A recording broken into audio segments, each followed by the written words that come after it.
नमस्कार प्यारे साथियों, कैसे हो आप लोग। और मैं आशा करता हूं कि आप सब ठीक ही होंगे। आपकी पढ़ाई एकदम ठीक ठाक ही चल रही होगी। और जैसा कि आप 16 फरवरी 2025 का ध्यान रखते हुए अपनी पढ़ाई को कर रहे होंगे। जैसा कि आपको पता है, इस दिन एमपीपीएससी प्रीलिम्स 2025 में, यानी कि 2025 का पेपर है, 2025 की भर्ती है, जिसका नाम है मध्य प्रदेश प्रीलिम्स है। और इसकी तैयारी बढ़िया से ही चल रही होगी, ऐसा मैं समझता हूं। तो आज हमारा इस पढ़ाई के ही अंदर चैप्टर नंबर शायद चौथा है, और जिसमें हम पढ़ रहे हैं आज क्या, मध्य प्रदेश का भौतिक विभाजन। हमारा चैप्टर कौन सा है, 4।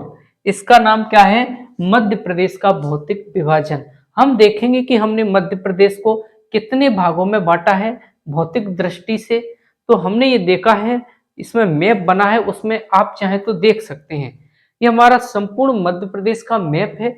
इसके अंदर हमने मध्य प्रदेश को अलग अलग भौतिक विभागों में बांटा है। जैसे मध्य भारत का पठार है, और उसके नीचे मालवा का पठार है, और ये नर्मदा घाटी है। उसके नीचे सतपुड़ा मैकल श्रेणी है, और इधर बघेलखंड का पठार है, इधर रीवा पन्ना का पठार है, इधर बुंदेलखंड का पठार है। मैंने अभी आपको ये लोकेशन बता दी है। कौन कौन सी, कि उत्तर पूर्वी भाग में, सॉरी उत्तर पश्चिमी भाग में मध्य भारत का पठार है, उसके दक्षिण में मालवा का पठार है, या कहें कि पश्चिम में मालवा का पठार है, उसके यानी कि मालवा के पठार के दक्षिण में और रीवा पन्ना के पठार के दक्षिण में नर्मदा घाटी है, और पूर्वी भाग में बघेलखंड है मध्य प्रदेश के, और सतपुड़ा मैकल श्रेणी नर्मदा घाटी के दक्षिण में है। तो इसी क्रम में हम देखते हैं कि हमने मध्य प्रदेश का भौतिक विभाजन किया, और हमने मध्य प्रदेश का भौतिक विभाजन पहले 3 भागों में किया है। जैसा कि आप देख रहे हैं, मध्य उच्च प्रदेश है, दूसरा सतपुड़ा श्रेणी है या सतपुड़ा मैकल श्रेणी है, और तीसरा है हमारा पूर्वी पठार। हमने मध्य प्रदेश को भौतिक दृष्टि से यानी कि 3 भागों में बांटा है। पहला मध्य उच्च प्रदेश, दूसरा सतपुड़ा श्रेणी, तीसरा पूर्वी पठार। तो आप चाहें तो आप मैप में कैसे देखें कि भैया सतपुड़ा मैकल श्रेणी एक तो ये भाग है, और एक बघेलखंड यानी कि पूर्वी पठार एक ये भाग है। बाकी आप देखेंगे बुंदेलखंड का पठार, रीवा पन्ना का पठार, नर्मदा घाटी, मालवा का पठार, मध्य भारत का पठार, ये सब पठार मध्य उच्च प्रदेश के अंतर्गत आते हैं। किसके अंदर आते हैं, मध्य उच्च प्रदेश के अंतर्गत आते हैं। इन मध्य उच्च प्रदेशों को भी हमने कितने 5 भागों में बांटा है। कितने भागों में बांटा है साथियों, 5 भागों में बांटा है हमने मध्य उच्च प्रदेश को। कितने भागों में, 5 भागों में। वो 5 भाग कौन कौन से हैं देख लो। मध्य उच्च प्रदेश के भाग है मध्य भारत का पठार, मालवा का पठार, नर्मदा घाटी, बुंदेलखंड का पठार, और रीवा पन्ना का पठार। फिर हमने सतपुड़ा मैकल श्रेणी, इसको चाहे तो सतपुड़ा मैकल श्रेणी कर दो, सतपुड़ा मैकल श्रेणी, क्या है इसका नाम, सतपुड़ा मैकल श्रेणी। और सतपुड़ा मैकल श्रेणी को भी हमने 3 भागों में बांटा है, 1, 2 और 3।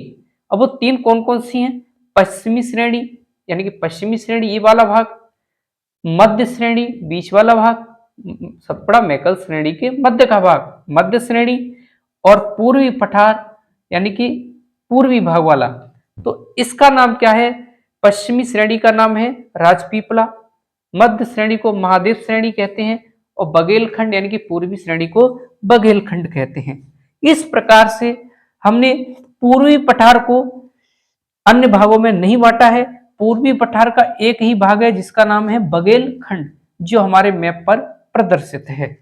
अब मैं आपको एक चीज और बता देता हूं अभी, यानी कि मध्य प्रदेश के संपूर्ण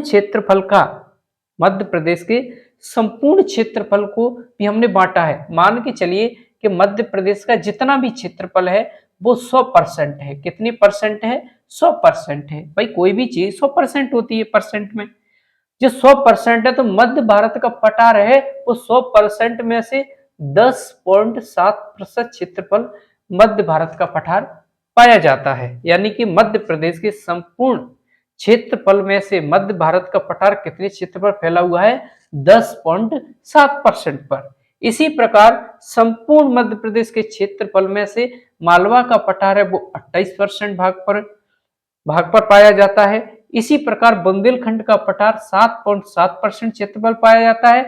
रीवा पन्ना का पठार 10.35% पर पाया जाता है, यानी कि 10.35% पर पाया जाता है। और बघेलखंड का पठार 7% पर पाया जाता है। नर्मदा घाटी का विस्तार है वो 26% क्षेत्रफल पाया जाता है। इसी प्रकार मैकाल श्रेणी का जो क्षेत्रफल है या मैकल श्रेणी है वो मध्य प्रदेश के संपूर्ण क्षेत्रफल के 11% क्षेत्रफल पर पाया जाता है। इस प्रकार से हमने मध्य प्रदेश के जितने भी भौतिक विभाजन थे उनके क्षेत्रफल को भी हमने परसेंट में देख लिया है कि कौन संपूर्ण क्षेत्रफल के मध्य प्रदेश के संपूर्ण क्षेत्रफल में से कितनी प्रतिशत कौन कौन से भौतिक विभाजनों में विभाजित है। इस प्रकार हमने ये भी देख लिया। अब देखते हैं हम एक एक से अध्ययन करेंगे। भाई सबसे पहले करेंगे हम किसका? मध्य उच्च प्रदेश का। तो अब मध्य उच्च प्रदेश को हमने कितने भागों में बांटा है? लगभग 5 भागों में बांटा है। तो हम एक एक से स्टार्ट करेंगे कि अब हम पढ़ेंगे मध्य भारत के पठार का अध्ययन करेंगे। किसका अध्ययन करेंगे? मध्य भारत का पठार, यानी कि मध्य भारत के पठार का हम क्या करेंगे? अध्ययन करेंगे। देख लीजिए मध्य भारत का पठार कौन सा है। ये 10.7% क्षेत्रफल मध्य प्रदेश के कुल क्षेत्रफल के 10.7% क्षेत्रफल मध्य भारत का पठार पाया जाता है। ठीक है भाई, अब चलिए तो इसका अध्ययन करते हैं हम मध्य भारत का पठार।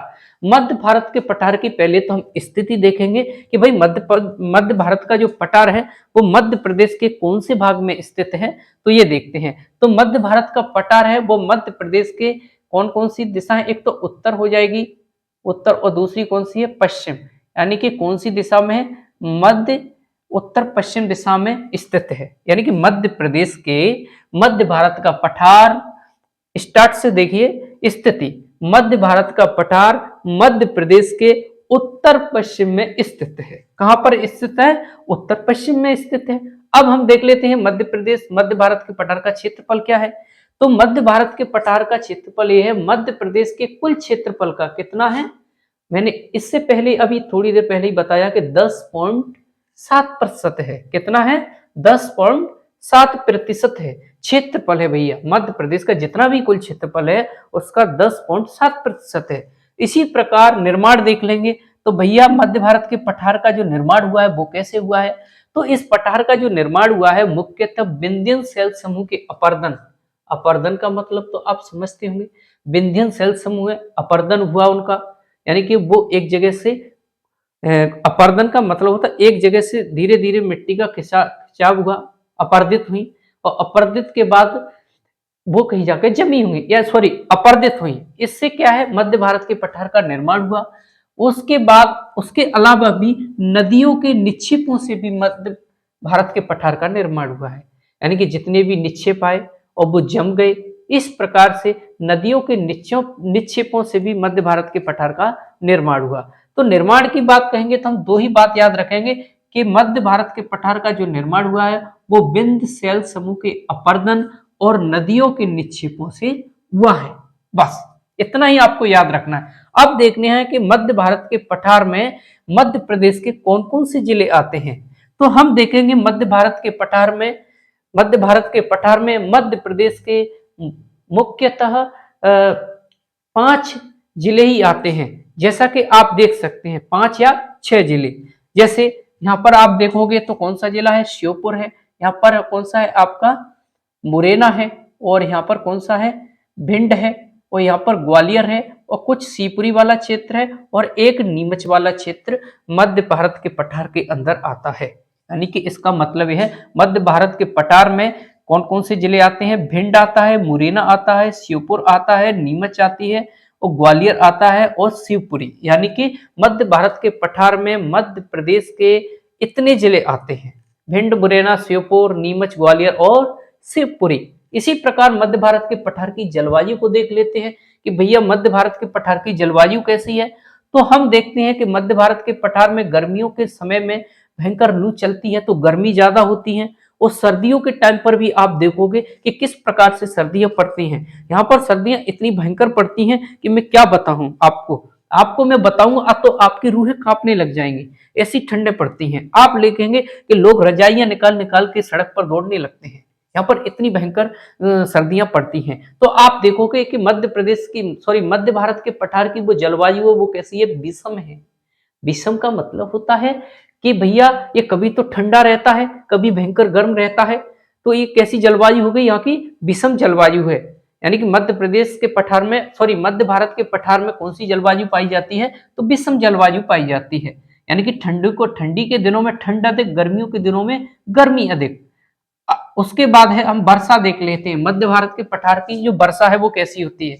तो मध्य भारत के पठार में जो वर्षा होती है बिल्कुल अल्प वर्षा वाला क्षेत्र है। कैसा है, बहुत ही अल्प है। यहाँ पर वर्षा बहुत ही कम होती है। आप देखेंगे कि भिंड के गोहद में मध्य प्रदेश का सबसे न्यूनतम वर्षा वाला स्थान कौन सा है, तो भिंड जिले का गोहद है, जहां पर सबसे कम वर्षा होती है। तो हम कैसे कह सकते हैं, तो हम जो भिंड कौन से उसमें आता है, पठार में, तो मध्य भारत के पठार में ही आता है। इसका मतलब यहाँ पर वर्षा बहुत ही कम होती होगी। तो कहेंगे कि अल्प वर्षा वाला क्षेत्र है। कैसा है, अल्प वर्षा वाला क्षेत्र। और वर्षा की मात्रा भी देख लो, वर्षा की मात्रा है वो मध्य भारत के पठार में लगभग 50 से लेकर के 75 सेंटीमीटर तक ही वर्षा होती है। औसत वर्षा है ये। तो कैसी वर्षा है, औसत वर्षा है। किसी किसी स्थान पर तो 50-75 सेंटीमीटर से भी कम वर्षा होती है, और कहीं कहीं पर 50-75 से ऊपर भी हो सकती है। तो इसका मतलब है औसत वर्षा कितनी है मध्य भारत के पठार की, 50 से 75 सेंटीमीटर। भैया कितनी, 50 से 75 सेंटीमीटर वर्षा होती है। वन देख लेते हैं, मध्य भारत के पठार में वन कैसे पाए जाते हैं। तो जब भैया बारिश कम होगी तो भैया वहां पर कैसे होंगे वन, आप बताओ, दिमाग लगाओ। वन सबसे अधिक क्या करते हैं कि बाष्पोत्सर्जन की क्रिया पाई जाती है वनों के अंदर, पौधों के अंदर। तो जल का सबसे अधिक वो निष्कासित करते रहते हैं। जब अपने आप को बचाने के लिए, किस स्थान पर बारिश ही नहीं है या पानी ही नहीं है, तो भैया वन क्या अपने आप में से कहां से पानी निकालेंगे, यानी कि बाष्पोत्सर्जन की क्रिया करेंगे तो पेड़ स्वयं ही नष्ट हो जाएंगे। इसलिए वन पेड़ पौधे अपने आप को जिंदा रखने के लिए अपनी पत्तियों को वो कांटों में तब्दील कर देते हैं। इसीलिए वहां पर जो वन पाए जाते हैं वो कंटीले पर्णपाती वन पाए जाते हैं। कंटीले का मतलब कांटे वाले, या शुष्क वन पाए जाते हैं। कैसे वन पाए जाते हैं, या तो कटीले या शुष्क पर्णपाती वन पाए जाते हैं। कहां पर पाए जाते हैं पर्णपाती वन, मध्य भारत के पठार में पाए जाते हैं, जैसे खैर, बबूल और पलास के। ठीक है, इसके बाद देख लेते हैं मध्य भारत के पठार की मिट्टी कैसी है।